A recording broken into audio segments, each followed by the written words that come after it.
Hi, my name is Tyler with Electric Personal Training, and this is the front raise. Now, the front raise is an exercise we are going to be programming to work the front delt. It's really more of an isolation exercise of the front delt.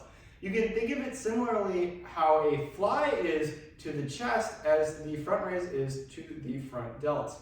So a press, an overhead press in this case, is going to be a little better at working the muscle through a full range of motion. However, the press is going to be less isolated. It's going to be more of a compound movement. So if you're looking for an isolation exercise for your front delts, this is a fantastic option. Now, the front raise is also going to have us following similar flying principles. So we want to have a natural arm bend. We don't want to lock out the elbows, but we also want to have an excessive bend. We want to have a natural arm bend that remains constant throughout the motion. Now, if we would like to make sure we get the most out of our front raise, we are going to stop at this 90-degree mark where we are parallel with the floor, as this is where we're going to achieve peak tension in the front delt. That's really all there is to the front raise. It's not a very complicated movement. It is important to make sure you're not leaning as you do your front raise because we don't want to shift the weight to our lower back. We also want to be lifting the weight with the muscle we're targeting and not with the rest of our body.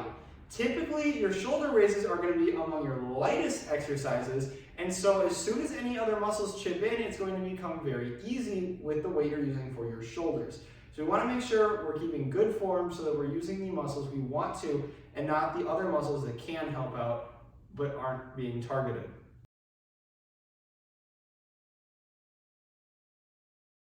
Now, if we want to work the front delts in a more lengthened position with a front raise, we can do so by using a very high incline bench that is often vertical, because vertical is going to give us the same results as standing. But by leaning back on the bench, we start at a lower position. And so by coming up, we are working in a more stretched position for the shoulders throughout the entire path of the movement. Don't go too far on the incline though. We don't want to have too much of a stretch so that the shoulders are being excessively stretched and we're going beyond the practical range of motion of the front delts.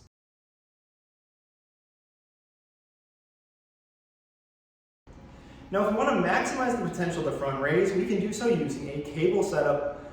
We're going to use a double cable setup here, although you could do it with one cable doing it unilaterally.